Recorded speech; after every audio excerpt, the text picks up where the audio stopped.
কি হয়েছে বুঝি, তোমাদের কি সমস্যা? মাতবর সাহেব, এরা আনার উদ্দেশ্যই যে সব সময় রাস্তাঘাটে মাদক মাদক খায়া পইরা থাকে। এখন আজকে উশৃঙ্খলা শুরু করছে, তাই এই জন্য ধৈর্য আপনার কাছে আনছি যে আপনি একটা সুস্থ বিচার করেন। আচ্ছা, আমি তো শুনলাম, তোমরা বসো, আমরা এর একটা সঠিক বিচার করব। এর আগেও অনেকগুলা ঘটনা ঘটাইছে এলাকার মধ্যে, আমি অনেক কিছু জানি, এই বিষয়ে অবগত আছি, তবে আজকে তার কঠোর বিচার হবে।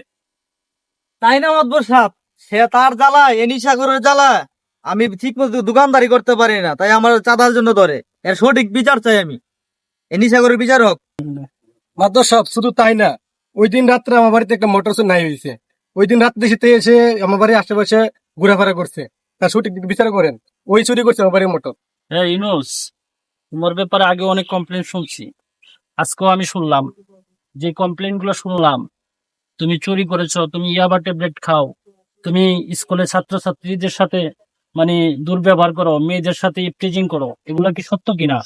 না মাতবর সাহেব, সব মিথ্যা কথা, আমি জীবন হয়তা করছি না। তাইলে কি যারা বলছে এরা কি মিথ্যা কথা বলছে তোমার উপর? সব মিথ্যা কথা, সব মিথ্যা কথা, সব এনে সব না, তোমার শুনো, তোমার যদি সত্য স্বীকার করো, তোমার সুন্দর একটা বিচার করব, যাতে ভবিষ্যতে তুমি এরকম না করো। আর যদি তুমি এভাবে অস্বীকার করো, তাইলে তোমারে আমরা আইনের হাতে সোপর্দ করব। আরে কি এর মিথ্যা কথা, আমি সব সব হাজার কথা কইছি।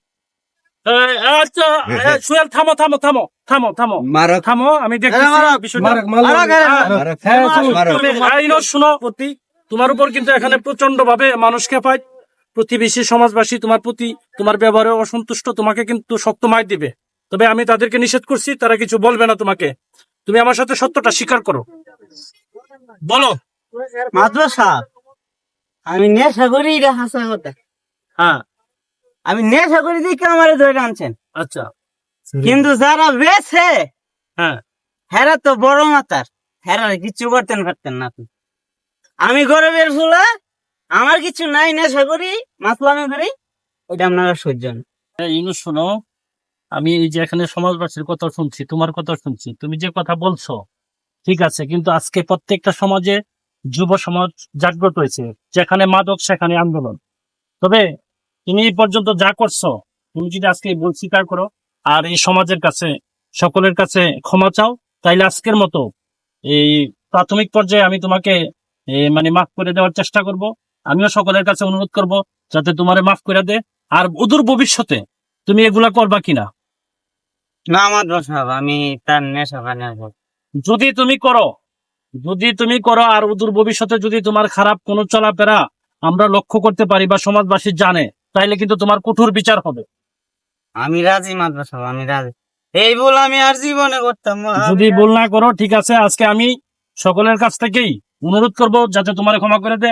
তবে তোমারে মাফ করবো একটা শর্তে, এই সমাজের সকলের কাছে, এখানে মসজিদের ইমাম আছে, সমাজবাসী আছে, এখানে দোকানদার আছে, তার দোকানে নাকি তুমি গিয়ে থ্রেট দিছো, তুমি চুরির সাথে জড়িত। অতএব এতগুলো অন্যায় করছো, তোমাকে মাফ করানো যায় না, মাফ করে দেওয়া যায় না। তারপরও যেহেতু আমরা মানুষ, তোমাকে একটাবার সুযোগ দেওয়া উচিত। আজকে আমরা প্রথম তোমার এই সুযোগটা দিলাম, ভবিষ্যতে কিন্তু তুমি এই সুযোগ পাবে না। অতএব তুমি ভালো করে বলো, তুমি কি এই ধরনের কাজ করবা কিনা? আমি আর করতাম না। ঠিক আছে তো? যদি ভবিষ্যতে করো, তোমার শক্ত মাইর দেওয়া হবে এবং আইনের হাতে তোমার সোপর্দ করা হবে। আমি মানি। বাংলাদেশের আইন অনুসারে তোমার বিচার হবে, ঠিক আছে? আর আমি আরেকটা কথা বলি, তুমি তোমার বাবা মার কথা শুনবা, মুরব্বীদের কথা শুনবা, রাস্তাঘাটে দেখলে মুরব্বীদের সালাম দিবা, ওকে?